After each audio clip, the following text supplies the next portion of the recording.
ዝግባ ህፃናትና አረጋውያን መርጃ ነሐሴ 22 2000 ዓ.ም ነው የተመሰረተው።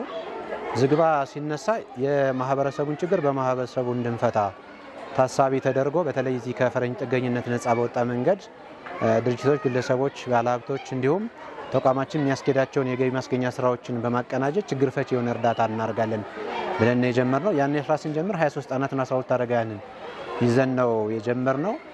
ዛሬ በራሳችን የውስጥ ገቢ ማስገኛ ስራዎችን በማቀናጀት ማህበረሰቡን፣ ግለሰቦች፣ ድርጅቶች፣ ባለሀብቶች እንዲሁም በግለሰብ ደረጃ ደግሞ ዝክር፣ ተስካር፣ ኒካ፣ ሰደቃ እንዲህ እንዳይት ፕሮግራሞችን በማቀናጀት ህፃናትን አረጋውያንን እየደገፍን የምንገኘው። ይሄ ቁጥር በአሁኑ ሰዓት ወደ 3254 አካባቢ ደርሷል። ባህር ዳር ብቻ ወደ 3050 አካባቢ ነው የምንረዳው። እንጅባራና አዲስ አበባ ማለት አጠቃላይ ወደ 3254 አካባቢ ችግረኛ የማህበረሰብ ክፍሎችን በዚህ ተቋም እየተደገፉ ይገኛሉ። ዝግባ የተለመደውን የምሳ ፕሮግራሞች የተለያዩ ህፃናት በስነ ምግባር በእሴት ባህል ወግ ተኮትኩተው እንዲያድጉ ከማድረግ አንጻር የሀገር በቀል እውቀት ላይ ትኩረት አድርገን ከመገንባት አንጻር ከማሳደግ አንጻር የምንሰራቸው ስራዎችን ታሳቢ ያደረገ አረጋውያን ለልጆች ለህፃናት የሚያስተላልፋቸው መልእክት፣ ትውፊት፣ ባህል፣ ስርዓትን ታሳቢ ያደረገና ያ ደግሞ በተግባር በሚገለጽ አግባብ የምሳ ፕሮግራሞችን የመከባበር የመደጋገፍ ትልቅ መከበር አለበት። ህፃናት በአግባቡ አዋቂዎችን ትልቆችን እያከበሩ ማደግ አለባቸው። ይሄ እሴት ይሄ ባህል ለኢትዮጵያውያን መገለጫችን፣ መኖሪያችን፣ ማንነታችን ነው እና ይሄ እየተሸረሸረ የመጣ ከመሆኑ ጋር ተያይዞ ይሄ ስርዓት እንዲያድግ እንዲሰፋ በተለይ ደግሞ በህፃናት ላይ እኛ በምንረዳቸው ህፃናት በዝግባ የታቀፉ ህፃናት ላይ ግንባር ቀደም ቅድሚያ የምንሰጠው ስራ ሆኖ እየተገበረ ነው የሚገኘው። ለዚህ ማሳያ ደግሞ የሚሆን ዛሬ ይህን ተግባር ስናከናውን ውለናል። ልጆችም እንግዳ ሲመጣ ጉልበት ስመው ትልቆቻቸውን አክብረው ምሳ በልተው ሲጨርሱ እጅ አስታጥበው እንዲሁም እግራቸውን አጥበው ከአረጋውያን ተመርቀው የሚኖሩበት ነው። አረጋውያን ምርቃታቸውን ሲደመር ደግሞ ትናንት ያሳለፉትን ባህል፣ እሴት፣ ወግ ለህፃናት የሚያስተላልፉበት አይነት ስራ ዘወትር በዚህ ተቋም ውስጥ ይካሄዳልና ይህንን ተግባር ደግሞ በመደገፍና በማገዝ ዛሬ ሴቶች ህፃናትና ማህበራዊ ጉዳይ ቢሮ የአልባሳት ድጋፍ ለህፃናትና አረጋውያን ይዘው መጥተው ይህንን ባህላችን እንድናሰፋ እንድናሳድግ መልእክታቸውን አስተላልፈው ሄደዋል። በእኛም በኩል ይህን ተግባራችን የሚደግፍ ማንኛውም ከቢሮ ባሻገር ማንኛውም ማህበረሰብ፣ ግለሰብ፣ ድርጅት በጣም እጅግ አድርገን ነው የምናመሰግነው። የምንፈልገው ነው። ምክንያቱም ሀገራችን ኢትዮጵያ የኢትዮጵያ የሆኑ የራሷን ቱባ ባህል፣ እሴት፣ ስነ ምግባር በመሸርሸሩ ምክንያት በሀገራችን ላይ በርካታ የቀውሶች ችግሮች እናያለን እና ይሄ ሁሉ ችግር መፈታት ያለበት በእንደዚህ አይነት ከታች ከህፃናት ላይ ስንሰራ ነው። ህፃናትን ትውልድን ኮትኩተን በስነ ምግባር በሀገራዊ እሴት ባህል ወግ ስናሳድግ ነውና እሱም ተግባር ነው እየሰራን ያለ ነው። ይህንን ለመደገፍ ደግሞ ከጎናችን የሚቆሙ ማንኛውም ግለሰቡን ድርጅት ሆነ ተቋም እጅግ የከበረ ምስጋናችንን እናቀርባለን። ህፃናት ብዙ ይፈልጋሉ፣ አረጋውያን ብዙ ይፈልጋሉ።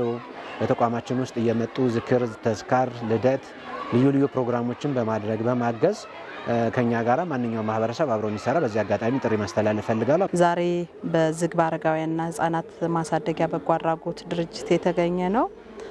በተለይ ትውልድን በስነ ምግባር በማነጽ በኩል ልጆች እንዴት ነው ከወላጆቻቸው ጋር ያላቸው የስነ ምግባር ግንኙነት ምን ይመስላል? ወላጆች ልጆቻቸው እንዴት ነው በስነ ምግባር እያሳደጓቸው ያለ ባህሎቻችን፣ ወጎቻችን አጠቃላይ ደግሞ አገራቸውን የሚወዱ አድርገው ቀርጸው በማሳደግ በኩል እንዴት ነው እያስተላለፉ ያሉ የሚለውን፣ በሌላ በኩል ደግሞ መምህራን እንዴት ነው ልጆችን እየቀረጹ ያሉ የሚለውን ሁሉንም በጋራ ያዘልን በጎ አድራጎት ስለሆነ እሱን ለማየትና አረጋውያን ደግሞ በተለይ ከባህላችን ከእሴታችን ከወጋችንና አገራቸውን እንዴት ጠብቀው ለዚህ እንዳደረሱ ደግሞ ለትውልዶች እንዴት ነው እያስተላለፉ ያለውን የሚለውን ነገር በትክክል የሚያሳየን ተቋም ስለሆነ በዛ ተቋም ነው የተገኘ ነው።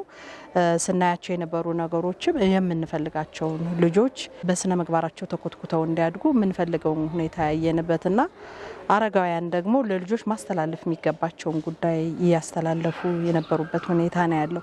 በአጠቃላይ ግን እንደ ክልላችን በዚህ መሰረት በተለይ አሁን ላይ ትውልድ ላይ ምንድነው መሰራት ያለበት የሚለውን በስነ ምግባር እንዳልነው በአጠቃላይ በባህሉ በእሴቱ እንዳለ ሆኖ ግን አመጋገብ ስርዓታቸውስ ምንድነው የሚመስል ልጆች እንዴት ነው የምንመግባቸው? መቀንጨርና መቀጨጭን እንዲከላከሉ እናቶች እንዴት ነው ልጆቻቸውን ያመጋገብ ስርዓታቸው ምን ይመስላል ሚለውን ያህል ያስተዳደጋቸው ምን ይመስላል ሚለውን ያህል ደግሞ ያመጋገብ ስርዓታቸውስ ምን ይመስላል ሚለውን በደንብ ስልጠና እየሰጠን የልምድ ልውውጥ የሚያደርጉበት የአሰራር ስርዓቶች እየተዘረጉ ያሉበት በተለይ ደግሞ እነዚህ ኬጅ ላይ የሚያስተምሩ መምህራኖች የልጅ አስተዳደግና አያያዝ ምንድነው መምሰል ያለበት ሚለውን ሰፊ ስራ እንደ ተቋም እየሰራን ያለንበት ሁኔታ ነው ያለ። ነገር ግን ተቋሙ ብቻ በሚሰራው ትውልድ በስነ ምግባር ይታነጻል፣ ልጆች ከመቀንጨር ከመቀጨጭ ይታደጋሉ ተብሎ አይታሰብም። የሁሉም ማህበረሰብ ርብርብ ይጠይቃል።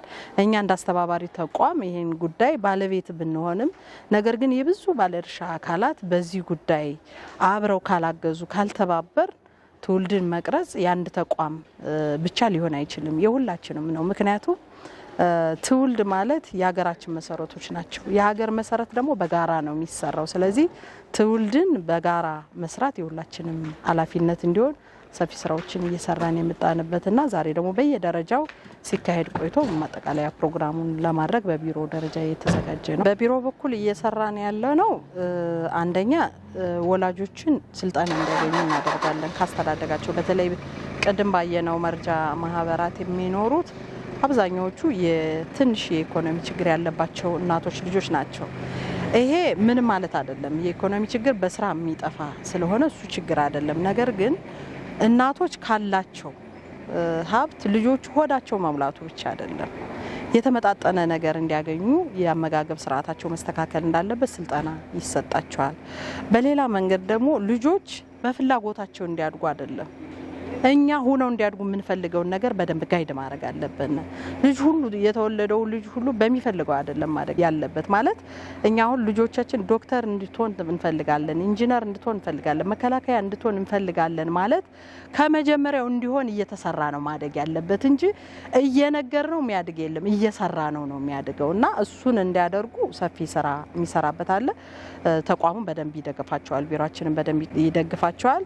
መምህራኖችንም በተለይ እነዚህ ኬጅ ላይ የብዙዎቹ ልጆች አይምሮ የሚቀረጸው ታች ላይ ስለሆነ ኬጅ ላይ ያሉ መምህራን በስነ ምግባራቸው በአጠቃላይ ሁኔታቸው እንዲቀርጹ ደግሞ የልጆችን አያያዝና አስተዳደግን በሚመለከት ለነሱም ስልጠና እንሰጣለን። አንዳንዴ ደግሞ ከፋ ያለ ነገር ሲኖር ደግሞ የቁሳቁስም የተለያዩ ድጋፎችንም እናደርጋለን ለበጎ አድራጎቱ።